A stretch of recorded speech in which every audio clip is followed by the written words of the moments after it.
Sports Zone. Yeah. And I struggled to pronounce the name. Yeah. And you did. Yeah. And you, according to you, because I do not take loads of You don't take okra. Yeah, that was the reason why. Yeah, that part is a bit slippery. slippery. So you need the okra thing, no, to help the tongue. Sit your fair. Sit your fair.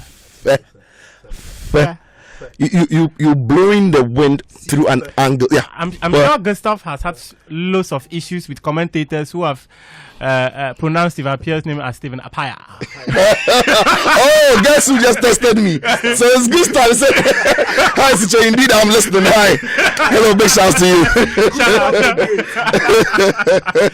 Shout out to Gustav. Thanks very much for doing the listening. Daddy K, how are you? God is good, Charlie. I didn't see you among the people who were demonstrating at the stadium. I wasn't there. Why? But I'm not a staff. It's not illegal stuff. I'm not neither legal or legal stuff. Why should I go and demonstrate? Say why? What were you doing there? He went there under the guise of covering the team, but he was also protesting. Wait, I don't revoke him. You have my expectation. You see, so I had gotten the intel earlier that there was going to be a demonstration there. Right. So what I did was to ask one of us to go. So it was not as if we stumbled on it. I actually knew that there was going to be a demonstration that was going to take place over there. But just last week or so, we were having a comment, or was it 2 weeks ago, that we were having Jan Povankra on the show. And 2 weeks? No, 3 weeks ago. 3 weeks? 3 weeks ago. 3 weeks ago? When we called him in. Yeah, we spoke to him on the phone. So Gustav remembers that when we called Yao and I said I was mad at friend to you that he didn't allow me to speak to Yao. Yeah. So he remembers. Gustav is a religious listener. No, he remembers that episode. He said he was cracking up. And I'm still pissed at Fent. You're still pissed? Oh yeah, I told him. After he knows. As a man, sometimes you need to let go. No. I don't hold anything against him. It doesn't mean I can't be pissed. It's just the way I handle the way I'm pissed. So it doesn't mean I'm not talking to Fent or when he calls me. So when he called me once, I didn't pick one. He later called and I picked it. So that is how I'm pissed. Otherwise, the 2 times I wouldn't have picked. So I'm managing it. Yeah, time. We forgot I'll give you. I don't go vex. But let's start this way. Sicho, were you taken aback by the reports that 17 staff had been recruited by the National Sports Authority management without clearance from Public Service and the Finance Ministry? What are you talking about? To be honest, yes. There's always due process. In fact, I'm here to speak to Yao on I spoke to him earlier. I'm here to speak to him on get more details, but you've got more details, so I know you share. But yeah, there are due process to follow, especially when you're in the public service or public sector. And from all indication, the due process wasn't followed. But I guess those are some of the shortfalls in the system we practice. Because when you're in office and for 10 months you don't have a board, and still work has to be done, and you feel like you need people to come in, maybe you can be impatient and try to get things done, and then you make the wrong mistake. So in public sector, a lot of things can wait for years. Nobody will touch them because they're like, we can do this if this person is not there. That's why people say maybe they are slow at times. They are not. The process has to be followed. And sometimes it's even funny. They will tell you that in public sector, without a board, you cannot spend more than a certain amount of absolutely money. The board needs to be there to approve. So in that period, and of course, when the president assumed office, he was appointing several boards. So it took about 10 months before he appointed a board for National Sports Authority, I think.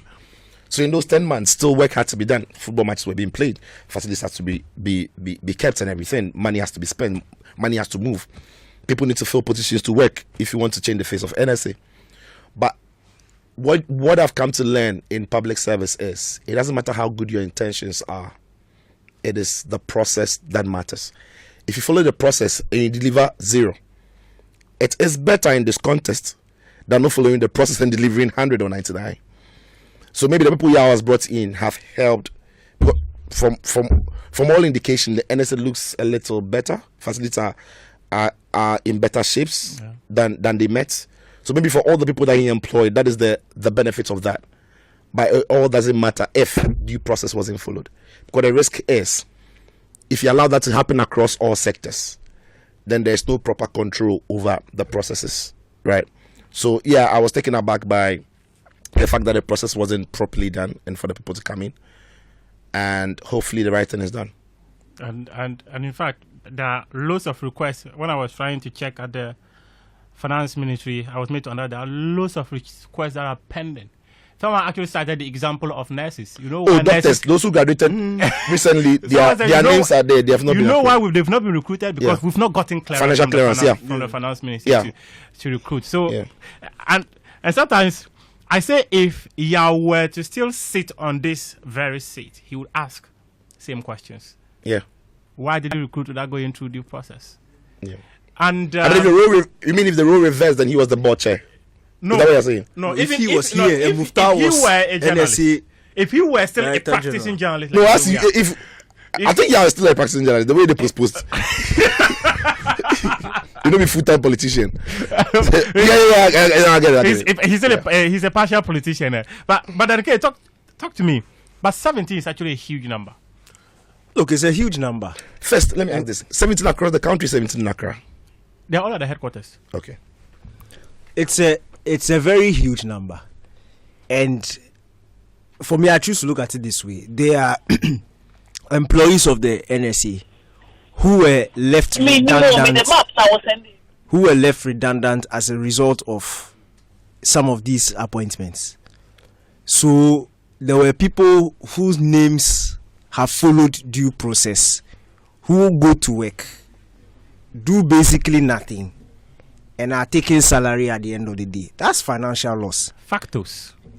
Because they are being paid to do the jobs that you've brought others without due process to come in to do. And for me, it doesn't make sense. That is wrong. Especially when you are very well aware that there are processes you have to follow.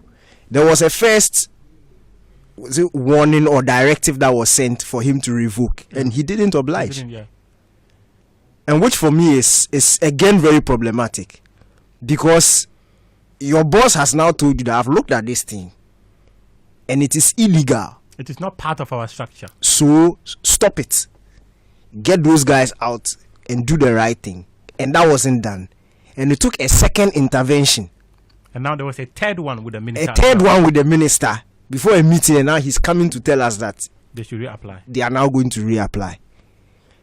And you see, this thing is wrong. There are people in the NSA with expertise, like staff members. I'm not talking about the political appointments. Staff members, the NSA, who have the expertise, who for years have just wanted to be empowered. Because, you know, leadership is everything.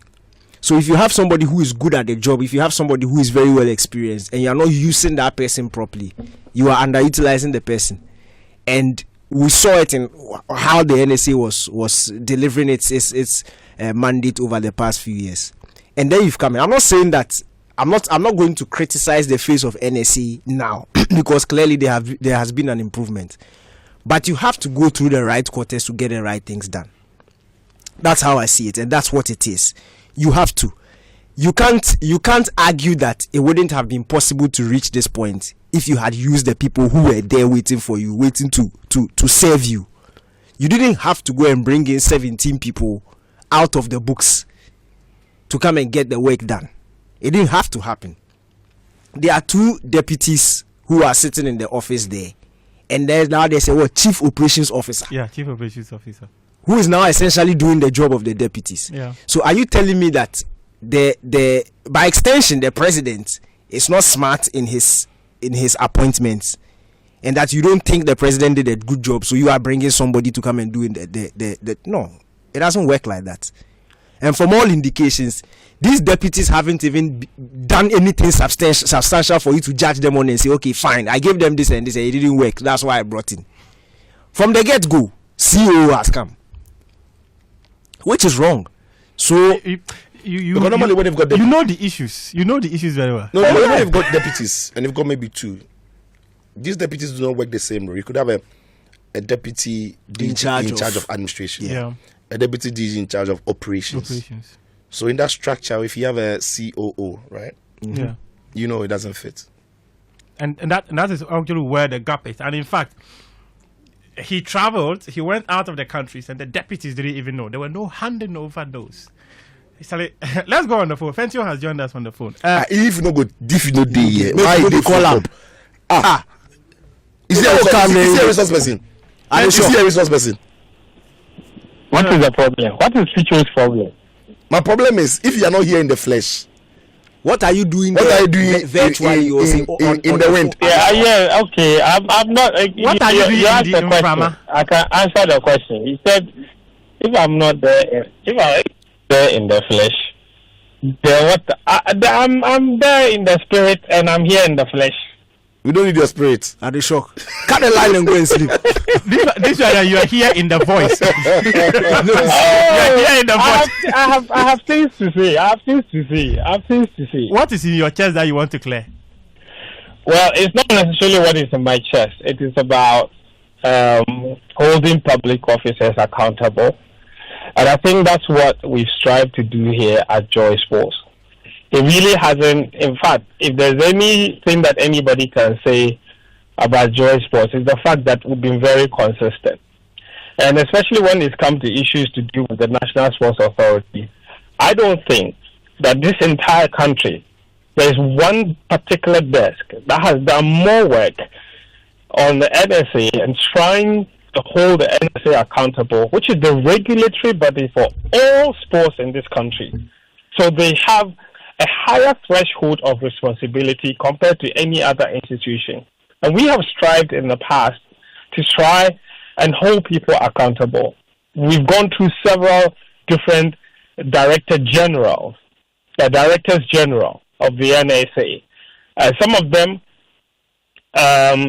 have been sacked from office as a result of our work. And this institution has gone through quite a lot. We've come to a period where an NSA Director General was involved in visa racketeering during the Australia 2018 visa scandal. He was suspended by Akufo-Addo and subsequently sacked before he was replaced by Mr. Chumesi. So that institution and Mr. Chumesi, or Professor Chumesi, we know his history as well. We've had several shows where we've discussed his lack of accountability and sheer incompetence on the job. Eventually, he was let go. Then a new one came. Even the board of the NSA and the way they regulated the staff of the institution came up for conversations. And we have strived every single time to hold this office accountable. That's why when there is a change of government and a new NSA director is put in charge of the institution, we expect nothing but the same standards. And from our side, we expect nothing less than the same consistent standards of holding the same office responsible. When Jan Pofanka took office, and we saw improvements in the way that Accra Sports Stadium was being managed, all of us praised him for it. Sicho, myself, Daniel, when we saw the pitch, the improvements in the pitch, when we saw that other entertainment shows were being held there and there were pitch panels or there were pitch covers that were brought in to cover the pitch, or how the stadium looked a few days after a massive event, we all praised him for it because that is what we expect from the people that we put in charge of managing our sports. And there have been several instances where Yao has done an excellent job, especially when it comes to managing. I remember, was it Sicho who said that Yao is managing the place, and it appears as though Professor Chimesu, he made a thing appear you needed to be a rocket scientist to be able to run the office. Absolutely. So you remember all of these things. So we praise Yao a lot for all of the initial work that he did when he first took office. On this singular matter, however, I believe strongly that he goofed. And I'm happy that he came out with a statement eventually to admit the wrongdoing and to accept that it is important to go through the entire process. We didn't say that. This is not an allegation. This is something that he's accepted, and this is something that he's agreed that he's going to try and rectify. And as Daniel said, a lot of this was avoidable. And I think it's a lesson we need to be able to tell Yao in the face that there are some things that if you continue on that path, it will not end well with him. And one of them is this, and Sicho mentioned it. The public service is completely different from the private sector. You can't just hire people simply because you are director general, because these people will pay from a taxpayer's money. Staff of the NSA are paid from controller. Anybody that is paid by controller has to have been employed following a certain due process. That process involves getting clearance from the Public Services Commission.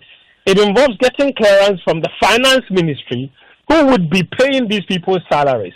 You can't employ people and expect the state to pay them without going through this process. But that's what Yao did. So Yao and his NSA takes all these 17 people, and by the way, all these 17 people have not been paid a dime since they were employed. And that's what makes me wonder. Daniel mentioned it. If you needed these people, and Yao was the one who took to Facebook to say that all the 17 people contributed to Ghana's World Cup qualification. And I'm saying that if you needed all these 17 people to contribute to the World Cup qualification, and you didn't have a board, and you couldn't get clearance in time to bring all these people on board, you're still a boss. You still have certain powers. One of them, and that's what I believe he should have done, was to have hired these people on a contract basis and pay them from his internal generated funds, because the NSA has IGFs. So what prevented him from doing this? But you could have, because after all, in all this period, they haven't been paid. In fact, if you had taken them on a contract basis and paid them from the IGFs, they would have been paid by now. And after delivering the World Cup qualification, those people could have gotten their money and they could have gotten away.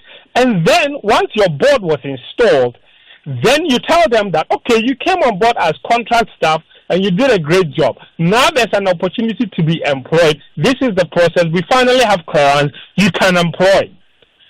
And you see, everybody has to have an equal chance of employment because it's the public services. So all these things, in fact, even when the vacancy becomes available, it has to be advertised so that everybody can come on board and apply and feel like they have an equal chance of getting the job. And then they go through the process.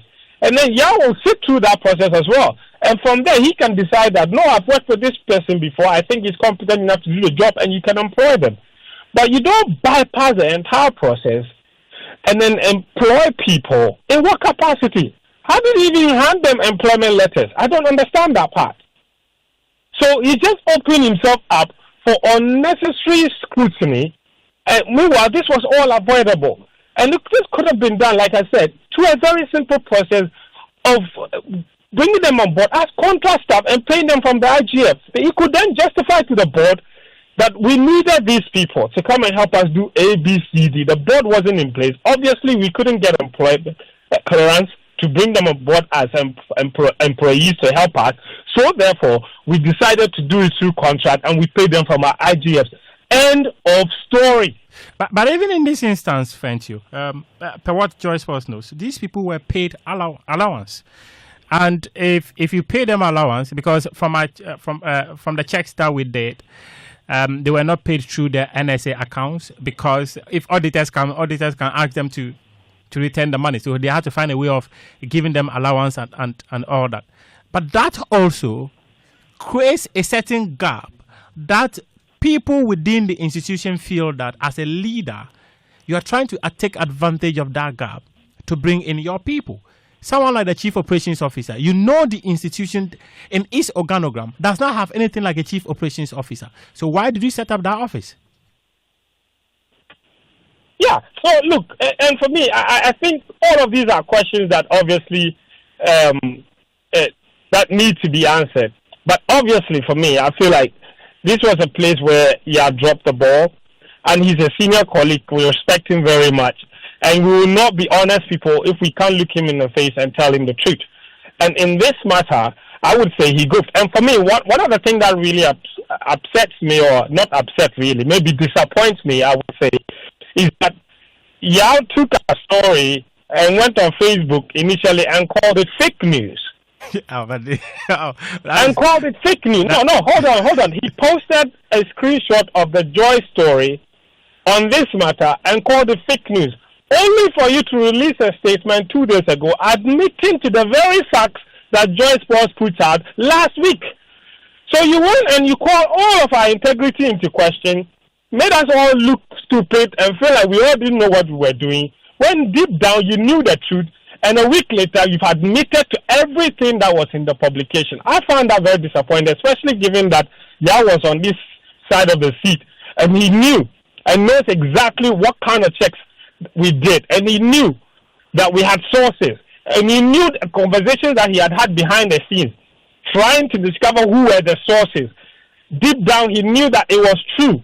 But then you put out a public statement on Facebook to the whole world and call Joy Sports fake news. That we spread fake news. We don't spread fake news at Joy Sports. We don't spread. Have I ever spread fake news about you? That again, do we spread fake news? They ask you a question. Fetio, they ask you a question. Do we spread fake news? Oh, how? No fake news. We don't spread fake news.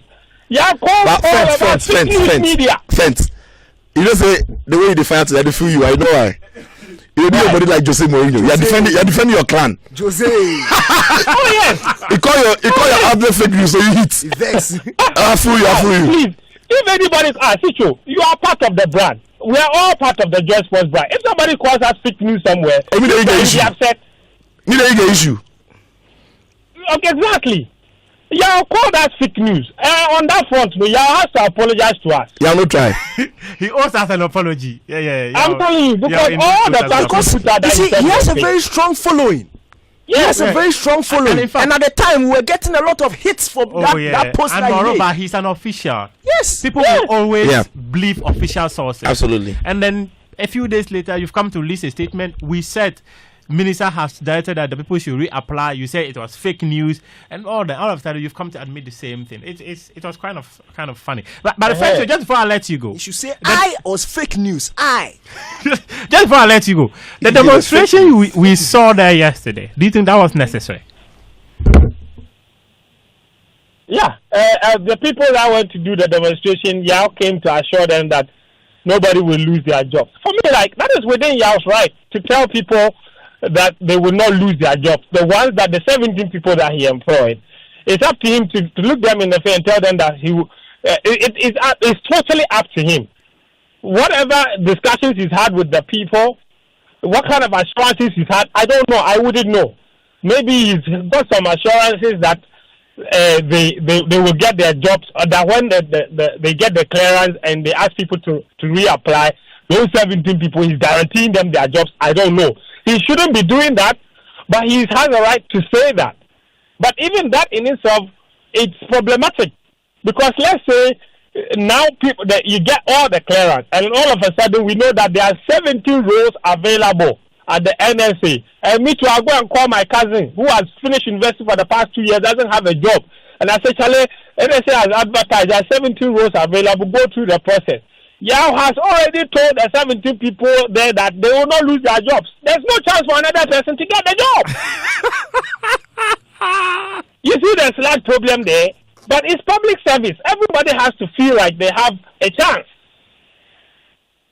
You understand? So that plays to some way. Yes, indeed, it is some way. Thank you. Show proudly brought to you by Betway. Getaway more. Western Union send and receive money around the world. Betway, it is time to get rewarded as the next big sports betting influencer, and place bets and share your codes with friends, fans, and followers. If they place bets using your code, you will earn 4% of their wager. It doesn't matter whether it is a win or a loss. If they bet with your code, you earn 4% cash of their wager amount. This means the more people bet with your code, the more you will earn. Start betting, sharing, and winning with Bet Influencer exclusive to Betway. Terms and conditions apply. Regulated by the Gaming Commission of Ghana. Bet the responsible way. Betway, get way more. And the Joy FM Safari Experience 2026 is happening. The Joy Ghana Month brings you lots of effort that you cannot miss. A Joy FM celebration of all the things Ghanaian and humorous capture of our daily trances in Lorry Palava. Joy Prime Ghana Fest, a 2-day celebration of made in Ghana products amid fun and entertainment, and the ultimate escape into nature. The Joy Safari Experience 2026. Imagine waking up to fresh forest air, wildlife just a steps away, and breakfast served in the heart of nature. This March, Joy FM is inviting you to escape the city properly. Friday 20th and Saturday 21st March, we are taking you on the Joy FM Safari Experience 2026, a 2-day luxury adventure through Aqua Safari and Safari Valley. We head to Aqua Safari, Lakeside Branch, Island Boat Rides, Segway Adventures, and just when you think it can't get better, we head to Safari Valley for pure relaxation at the evening bonfire and retire into luxury cabins tucked into nature. We rise early for a sunrise hike along the Equiapim Reach, breathtaking views, golden light, guided wildlife encounters, and unforgettable moments. This is not just a trip. It is nature, comfort, adventure, created the Joy FM way. Limited spaces are available. So for premium experience, a single is 5,000 and a double is 8,000. Call or WhatsApp Slevin on 053 100 3813 now to book your slot. 053 100 3813. To book your slot. The Joy Ghana Month Celebration 2020 is sponsored by GCB, your bank for life. To come up against Manchester City, Antoine Semenyo will be making his UEFA Champions League debut. Mohamed Kudus and Tottenham Hotspur, they will be coming up against Atletico Madrid, 2014 finalists of this competition.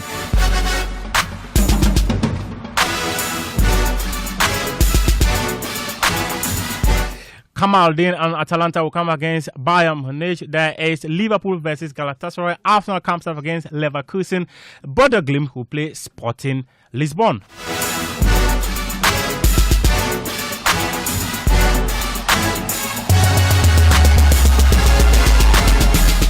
The obvious question is, why is UEFA always pairing Manchester City and Real Madrid? Why? Why do they let them meet so early like that? UEFA gets some agenda against Man City or Real Madrid or what? And just to let you know, in the course of the conversation, there is a boxing fight that will be happening on March 7 in Koforidua. It is dubbed the 1957 Fight Night. And we'll have the team here pass through to speak to us about what the 1957 Fight Night is all about.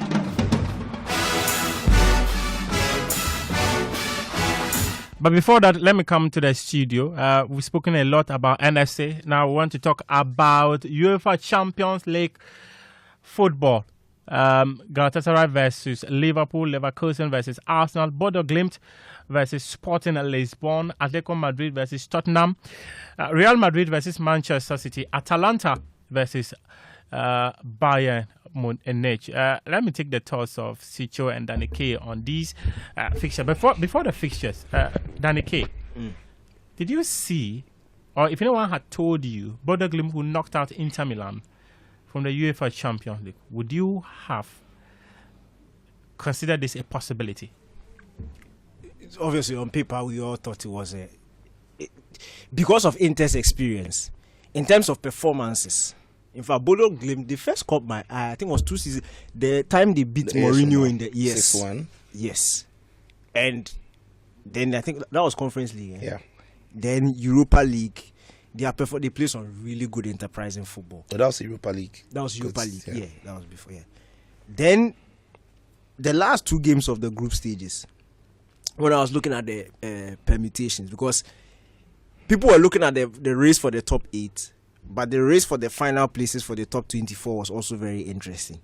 And Bodo Glimt had to beat Atletico Madrid and ManCity in their last 2 games to have a chance of qualifying. Atletico Madrid was away from home. No, ManCity was at home, and Atletico Madrid was away from home, and they had to win those last 2 games, and then they went on and they won those last 2 games and they qualified. So for anybody who was going to be paired against them, you would know that this is a dangerous team, especially at their home ground. That's artificial pitch can be problematic for some teams. Then they went and they beat Inter in the first leg. Now Inter are the same ones where Liverpool were that rough patch. Yeah. Go and finish your job for us. They went and Liverpool beat them. So me and Tana, I've been looking at them some way. Your eyes know they see them clear. Some way. And then the 3-1 defeat at Bodo Glimt. But I will not come and lie and say I thought Bodo Glimt would finish them. I thought Inter, because of their experience, would go San Siro and then they'll do their job. But my eye was on that game. So running commentary, I kept on looking at the Inter game. I was like, wait, Inter are still not scoring. Like, the problem is becoming a problem. Them juju them or what? Yeah. And I was looking at commentary around that game, reading commentary around that game. And the suggestion was Bodo Glimt were playing their football at San Siro. And then, Charlie, the result happened. But I think it's big credit to Bodo Glimt. They've earned their place in the round of 16. They play some really good football. They have, in fact, a couple of their players are in the Norwegian national team, which has just qualified for the World Cup. In fact, they are going to the World Cup as one of the dark horses. So I think it's one of those things in football. We see it happens once in a very long time. You see a golden generation emerge. Similar to Leicester 2016. No, I'm talking, this one is more of like club and country. So yeah, it coincides with the national team doing well at that point in time. And remember the Portuguese golden generation, the early 2000, from 2000 to 2002, then Porto win UEFA Cup, then Porto win Champions League. It may have a connection, it may not, but we see it happening in football sometimes. So it's more credit to Bodo Glimt. For Inter Milan, look, I've heard conversations around the Serie A. I think it's a very cheap. Sicho is seated next to you. No, I think it's very cheap agenda. Like you can't tell me next to you. You can't tell me that because a couple clubs have been knocked out early, then all of a sudden it means that the league is declining. So last season when they stripped the English champions from round of 16, ManCity went out round of 16. Aston Villa were kicked out the following round. If I didn't even work, the Europa intense, they were not seeing top. Did it all of a sudden mean that the Premier League has a decline? But when you go to Europe, Bologna made it through. Fiorentina made it through. Yes, they struggled, but they still made it through. They are still in the competition. Atalanta turned it around against Dortmund. Nobody is talking about that. And we are talking about, in fact, Juventus would have beaten Galatasaray. With 10 men, they scored 2 goals in the second half. They would have beaten, but okay, they didn't, but we are talking facts. But the bottom line is, I think it's cheap agenda. I don't think you can lose one season to write off an entire league because a couple clubs have not done well in the Champions League. I don't think that is a fair argument at all. Yeah, that wouldn't be fair. But this season in the Champions League alone, Bodo Glimt, they've beaten Manchester City and Real Madrid. Yeah, if they drew against Borussia Dortmund. Yeah, if they beat Man City, are you going to say the Premier League is blah blah blah because Bodo Glimt beat Man City? I agree with that. I think it's a cheap one. But Bodo Glimt, they only started winning major trophies in 2019 when Knudsen, their coach, came in and they went on to win it in a stretch, four league titles in a row. And they've since been making steady progress. In Europe, Danny recalls that AS Roma thumping quite well, 6-1 in the end. Yeah. And they've gradually been growing strong. And one thing that helps them is when some of these Norwegian players leave Norway to hug at their great player who is scoring goals this season for fun. Was at one point on the books of AC Milan, he didn't quite make the cuts. He's back in Norway with Bodo Glimt. They've got a couple of players like that. But even what's more fascinating now is to know that they've not played any competitive football since November because their league is done. Yep. And for many people, you would have been thinking, so it's 2 things. People have said, oh, because they've not played since November, they look fresh, they look strong, they look sharp. But had they been kicked out by Inter Milan, the conversation would have been, oh, because they've not played football since that time, they look rusty. And it's true, if you've not played competitive football for a very long time, you have the tendency of not getting your players or match fitness. So massive credit to the technical team for getting the boys into the condition in which they have them in. Because when they've played, and we saw them against Atletico Madrid, their counter-attacking football is different from everything I've seen. It's not just the pace. it's not just the sitting deep and then running when you have the ball. It's the precision with which they do it, the passing and the way the players move around.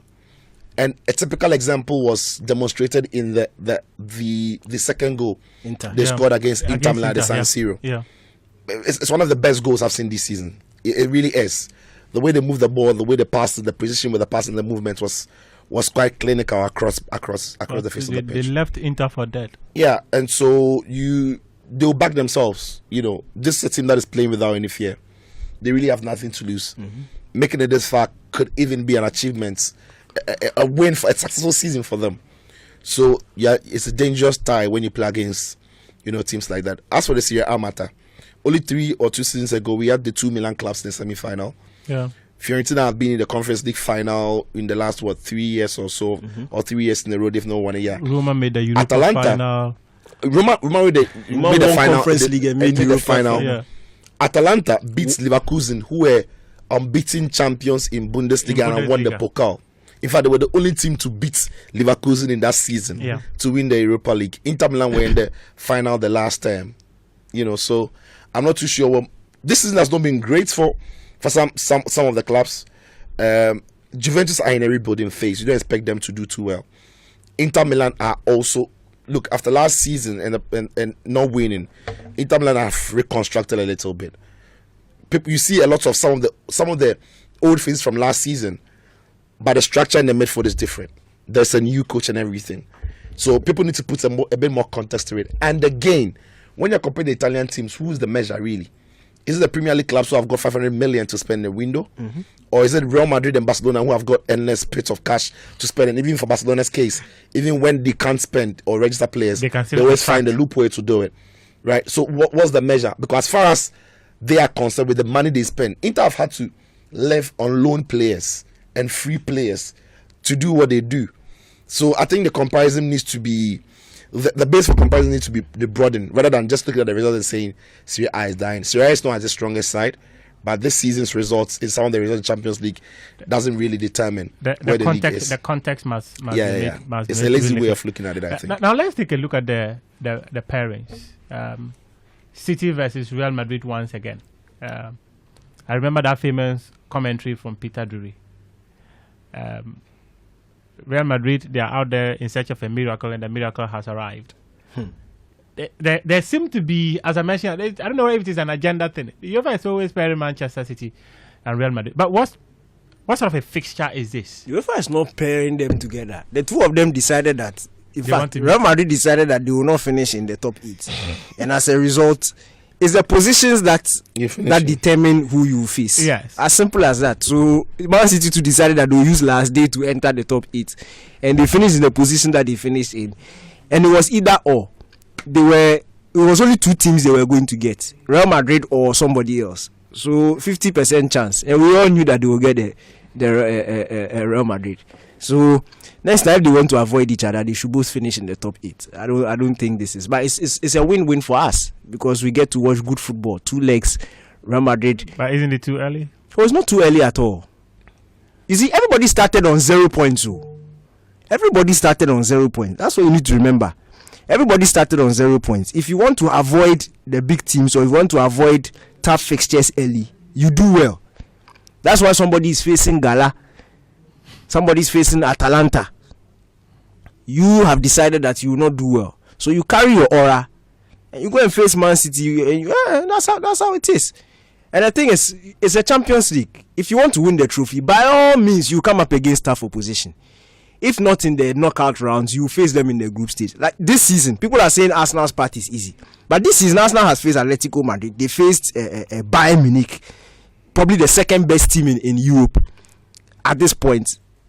And they beat all of them. This is a knockout rounds. As a result of doing that, they end the match easier part on paper. But that's because of hard work. That's not because they just stumbled upon it. So if you want the simple draw, you do well.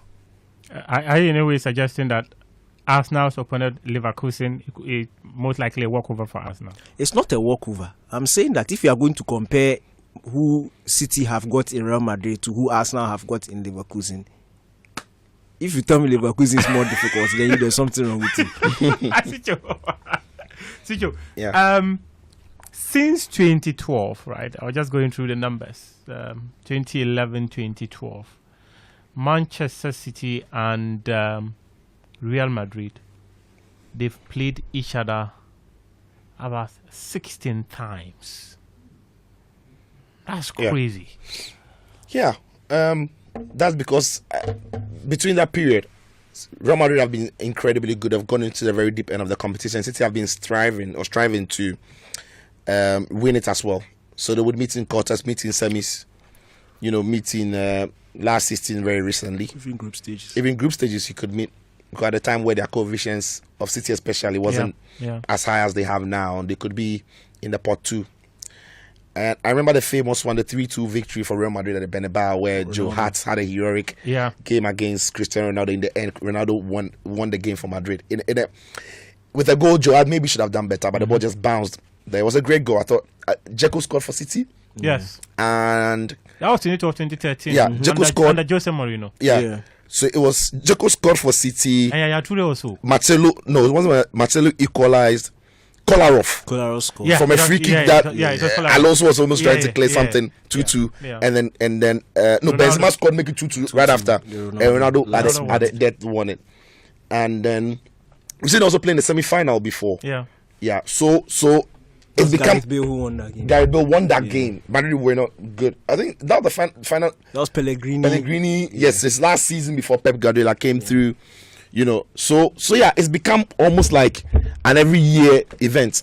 And one of the best City performances I've seen in the history of City came in this fixture at the Etihad. 4-0. The 4-0 against Real Madrid. Yeah. It was just a perfect football on the day. That was about 3-4 years ago. Yeah, it was a perfect football on the day. They just blew Real Madrid off the pitch. The only thing Madrid could do was a thumping on the cruise shot to the woodwork. After that, they did nothing else. So it's thrown up some very exciting clashes. The most memorable one really would be that Modric, outside of the boot to Rodrigo, and then the comeback, Benzema scoring in extra time with that penalty and everything. Modric one was Chelsea.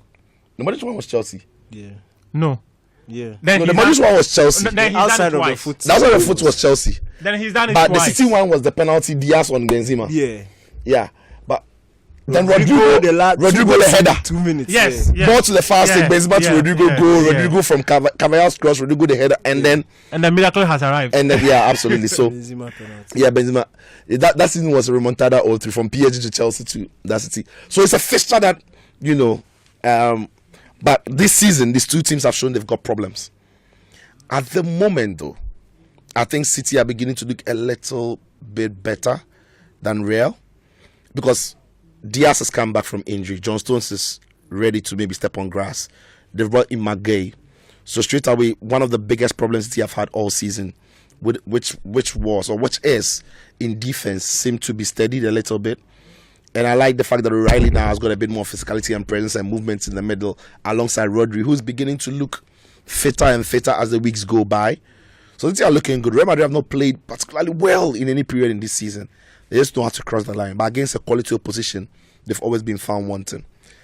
It's still a couple of weeks before these games are kicked. A lot of storylines could change. There could be injury, there could be suspension, there could be a lot of things that could get teams advantage or disadvantage. So we wait for that to see. But it's a fixture that I think all eyes will be on as far as that last 16 is concerned. Who progresses for you? Mufta, the Friday before the game, we'll have that conversation. It's next 2 weeks. So the Friday before the game. So next week Friday. A lot can change. Will Mbappe be fit? The fixtures on Tuesday, March 10. Yeah. So the Friday before the Tuesday. That is next week. Quick. Because on the seat. Yeah, bro.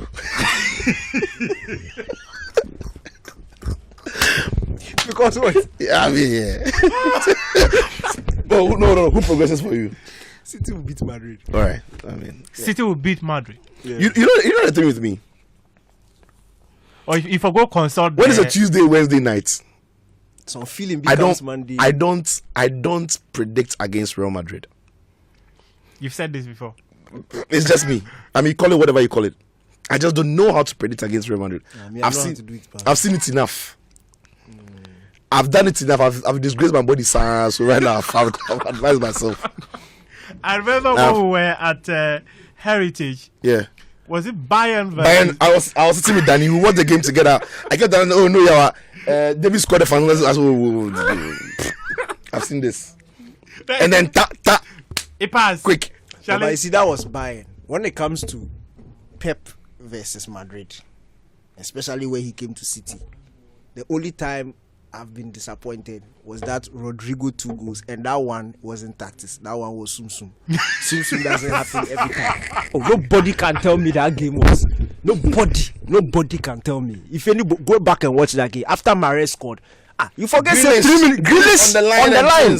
Some fortuitous clearance of. I don't even understand how that thing happened. Yeah.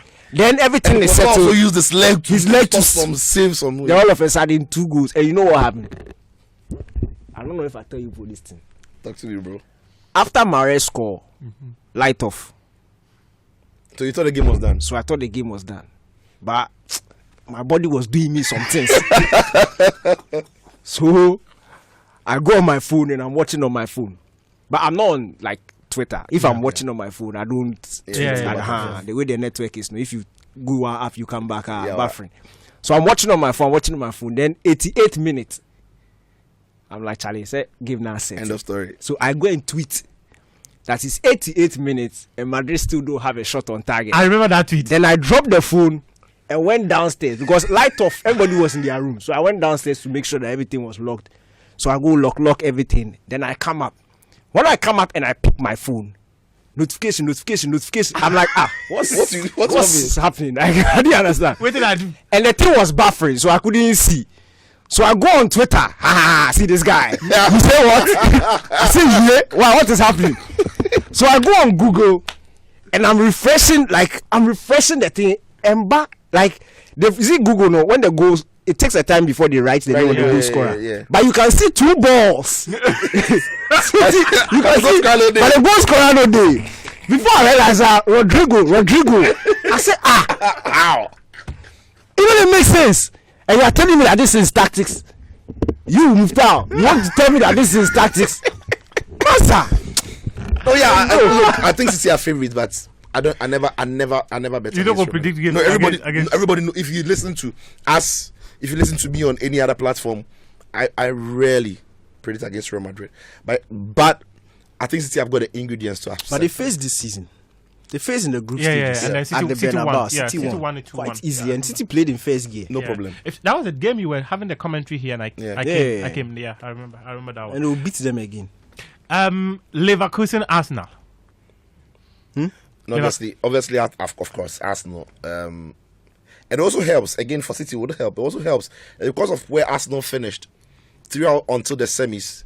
Their deciding game in every tie is going to be decided in London, which helps. Big deal. That's a massive. Yeah. But the last time the two teams faced, Leverkusen won it. Yeah. I saw they tweeted, and Leverkusen went to the final. 2001. They went to the final. Yeah, they went to the final and they lost to Madrid. Zidane's won that goal. Yeah. That was the only thing. Galatasaray, Liverpool. But this team doesn't have Lucio. Gala, Liverpool. Gala has beaten Liverpool this season. Yep. Yeah. In the group stages, and they'll beat them again. Yeah. If Galatasaray need to massively improve. In fact, in the first leg against Inter Milan, I didn't think they were necessarily great. Against Juventus, you mean? Against Juve. Yeah. I didn't think they were brilliant. They were just efficient. Yeah. And even that, Juve got a red card. And that was when the 3 other goals started pouring in. Yeah. Then in Turin, I thought Juve were going to roast Galatasaray. Then Kelly got sent off. I thought, unfortunately. Charlie, that red card. Yeah. But even that, at 10v11, it looked like Galatasaray had a man sent off. Yeah. Or 2 men sent off. Because Juve completely dominated. They could have won the game in regulation time, to be fair. They would desperately need to improve. And it also comes with the fact that they've not been here for a very long time. For a very long time. So right now, the experience of Gundogan, the experience of Leroy Sané, because they've played here before. Yeah. Osimhen.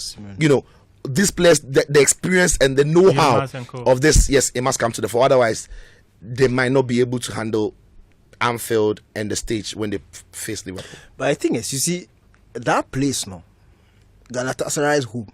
Hell.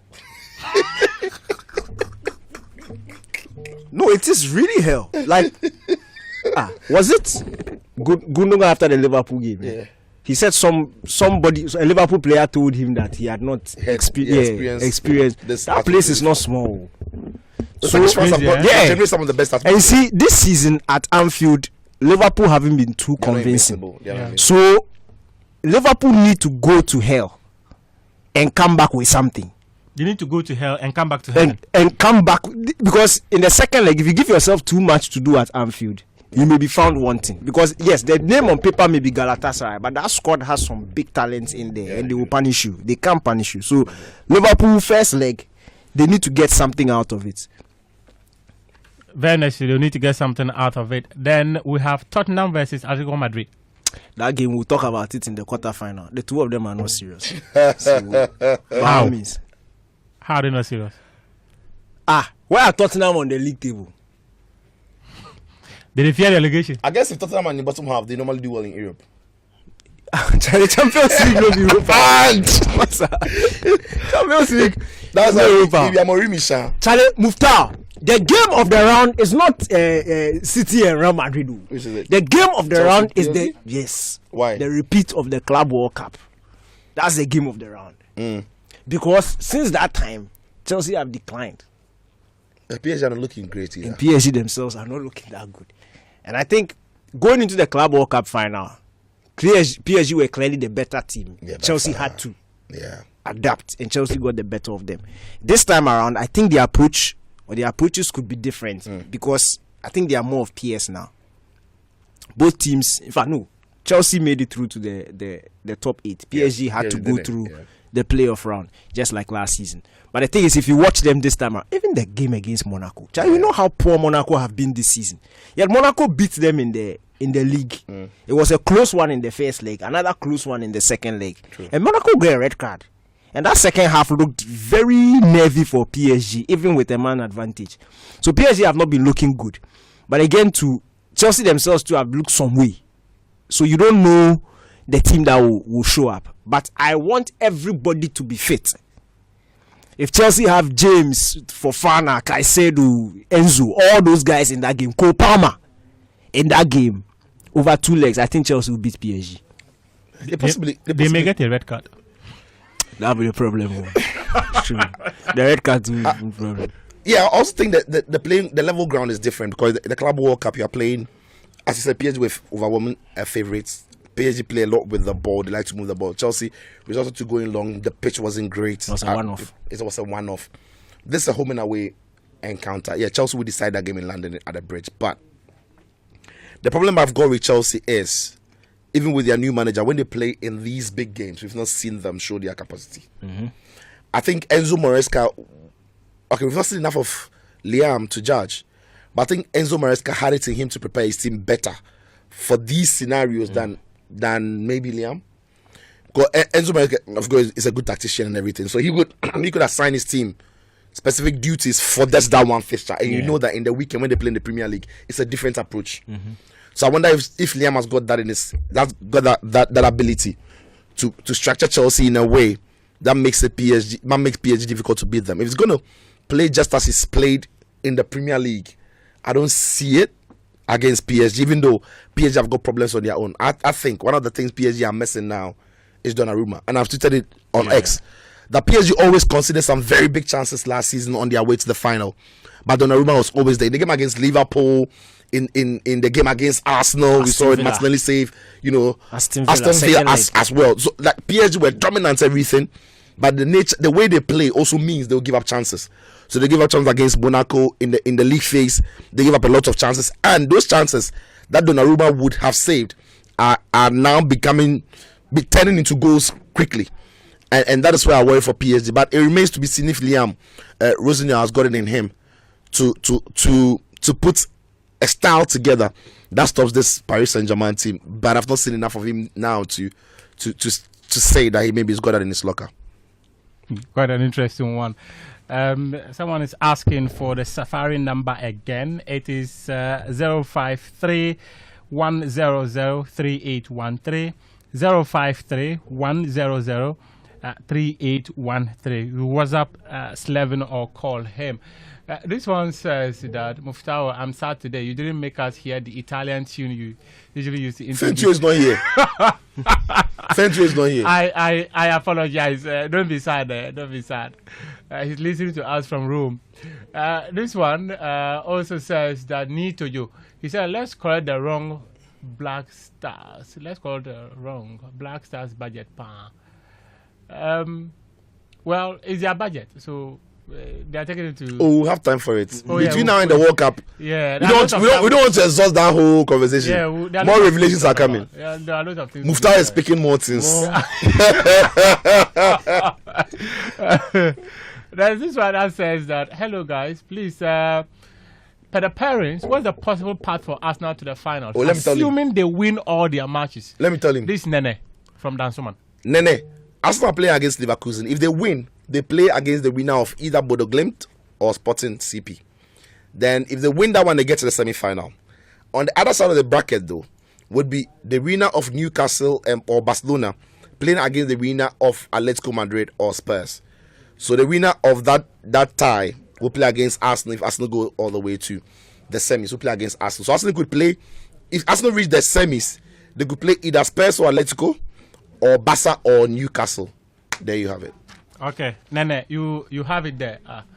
Kwame Fiak from Kentucky is asking why we're not talking about PSG Arsenal. We're just talking about Especially came too early.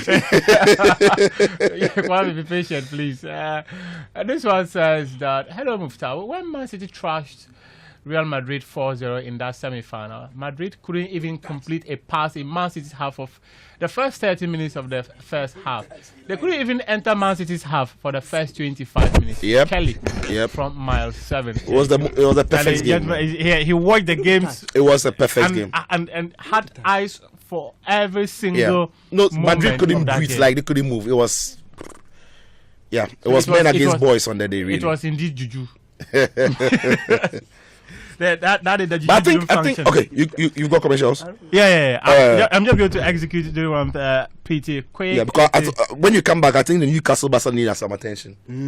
Yes, indeed. So just a moment. So this is your 3-day only shopping alert, starting this Friday the 27th through to Sunday the 1st of March 2026. It is the Electroland Ramadan Factory Sales, the Ramadan Bazaar you've been waiting for. Yes, for just 3 days, grab unbeatable deals at Samsung, TCL, Media, and NASCO electrical and electronic appliances at crazy factory sale prices. We are talking TVs, home theaters, air conditioners, refrigerators, washing machines, gas cookers, microwaves, chest freezers, display freezers, and small kitchen appliances, all going at massive discounts. And guess what? You will find brand new items, slightly dented units, off-showroom displays, refurbished and more, all at a bargain prices. Visit us at EGL Spintex near Coca-Cola Roundabout, Ring Road near Paloma Hotel, Kumasi on the Kasi Road, Takrady near Telecel, Mankasim near the Roundabout. Don't miss it. It is strictly Friday to Sunday only. For enquiries, call 050-315-9739 or 050-298-9894. Electroland Ramadan Bazaar. Shop smart, save big, and bring the blessings home. And the FIFA World Cup 2026 happening in the USA, Mexico, and Canada. If you want to experience the tournament, there's only one destination for you. Walk to Latina Travel and Tour right now. They are located at North Reach inside the Alisa Hotel.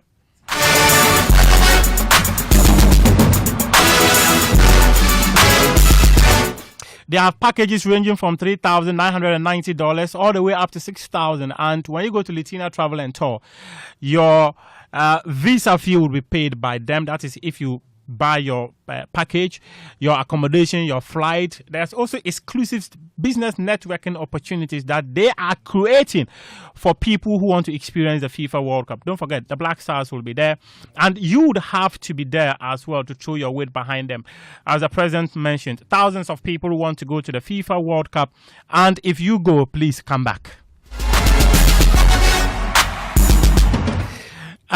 Next week, there's going to be the seat match. And on the 7th of March, there is a fight night that's going to be happening. But before we talk about that fight night, Sicho has spoken about Newcastle United versus Barcelona. Sicho, briefly, on the Newcastle United versus Barcelona, then we'll talk 1957 fight night. No, it's an incredible fixture. Simply because both teams have got, like, it's a perfect fixture for both teams, right? Mm-hmm. Where Barcelona have got incredible talent in offensive and defensively throughout the season. We know they've got liabilities. Newcastle, on the other hand, did you just describe them as liabilities? Oh, they have a lot of defense. Defense, yeah. The Barca fans now, they're not saying. So, and Newcastle, I'm thinking in that game. I'm thinking, what a man they could rest up. Mm-hmm. Joelinton is returning to his full fitness. Bruno Guimaraes tonally in that middle, very combative. It's a very good blend. Unleash Elanga, Gordon, Barnes, or Murphy. Like, let the speedsters run and tell them that don't rush the running. You can start from the center. You get in behind. Because the line is on the center line, so you can come into the arc in your own half. When the ball is played, just run through.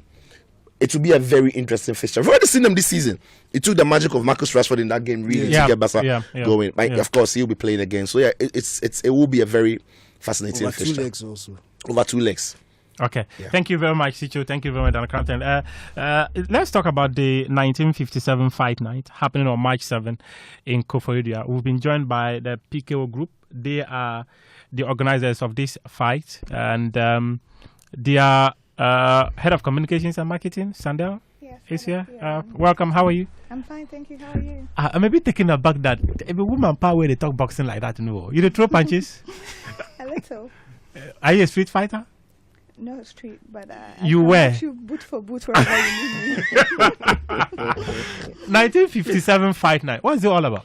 So 1957 fight night because it's going to be happening on the weekend of the independence, and it's something to celebrate Ghana's strength, Ghana's resilience as well. Yes, and so that's why it was termed 1957, and it's going to be happening in Koforidua at 7 p.m. and it's going to be great with a whole lot of boxers, both locally and internationally. And it's being brought about by PKO Groups, PKO Boxing, and then SP Sports. The CEO is Mr. Samuel Ejay Dakwa. So it's a collaboration between PKO Group or PKO Boxing. PKO is a group of companies, and under PKO Group we have the boxing wing, which is PKO Boxing. So PKO Boxing and SP Sports came together to bring this thing to. What influenced the choice of venue? I mean, why not Koforidua? Every boxing match is happening in Accra, and we want people all over Ghana to experience live boxing matches. They don't have to travel to Accra. So PKO has put it up. But we should travel there. No, well, you can. It's a long weekend, so you can go with the boys or with the girls. And then, I mean, Koforidua, because Koforidua is a first stop. And it's going to be a nationwide thing. Every region is going to experience live matches, live boxing matches. Koforidua is the first stop. So really? yes. You're taking boxing across the country. Across the country. Wow. Yeah. That's actually massive because just as you mentioned, a chunk of the boxing events often take place in Accra. Yes. And then predominantly either at the Accra Stadium or the Bukom Boxing Arena. To take boxing closer to the people is a massive thing that PKO Group is embarking on. But PKO Group as an organization, what actually are you into? What do you do? So PKO Group is a group of companies. We have the sporting side, the boxing wing, which is the PKO Boxing. Besides boxing, we are into other type of sports that will be revealed later, not now. We are also into art. That's under the animatic frames, and we are also into training and education of the boxers. That's the Azalea Academy. We also have Austin, you've set up an academy to train boxers. Okay. Yes, not just in boxing, but general well-being, education, media work, everything. We just want our boxers or our athletes to be equipped that even without boxing, they can still, whether they make it to, they become world champions or not, they can still do something with their lives. Yes. So that's what Azalea Academy is for. And we have the fashion wing, which is Lord Edwards, which is we are boxers. yes. Lord Edwards. We have a whole lot of stuff under PKO group. So it's a variety of stuff. We are not limiting ourselves to just boxing. There are other stuff as well. Where in Koforidua is the fight happening? So it's happening at the Total 2. Total 2 is quite central. Everyone in Koforidua knows Total 2, so that's where it's going to be happening on the 7th of March at 7 p.m. So yeah, in Koforidua. How many fighters are on the bill? About 26, because there are going to be 13 bouts. 13 bouts? Yes. Wow. Yes. That's going to be a very long night. It's a long night. We're not just for boxing. We have entertainment. We have some musicians on board as well. So you're not just going to be bored. In between, there are going to be breaks. And yeah, so we are bringing boxing and entertainment to Koforidua on the 7th of March. So the people of Koforidua, get ready. The people of Accra, let's get ready. Let's all assemble. It's a weekend. In fact, the holiday will be on the 5th. It's a Friday. 5th, which is a Friday. Yes. So what a long weekend that would be. I know. That's why you have to come with your boys. It's not for just people in Koforidua. You are in Accra, you are in Kumasi, wherever you are at. Just come because, it's a long weekend. Yeah. I want to say with my boys, these boys. Yes, with them. These are the boys who will be coming with Sandal. Thank you very much for your time. Thank you too. We are extremely grateful that you've been able to join us, and we'll be there to tell your story about the fight night. I think it has something to do with Ghana's independence, as you mentioned. So yeah. We earned independence in 1957, 6th March. So if you say 1957 fight night, you are very creative. Papa. We are so smart. Yeah. That is our show for today. Thank you very much for doing the listening. I sat in for Fencio Tahiru, who at the moment, he joined us on phone to clear things from his chest, and he asked Jan Pofankra to apologize to Joyce for some of the things he said about us. Situfe, Philip, and then Daniel Kranta. I got the pronunciation right? Gustav will have to buy me lunch. Hello, better, yeah. He has to buy me lunch. Up next is the BBC World Service, and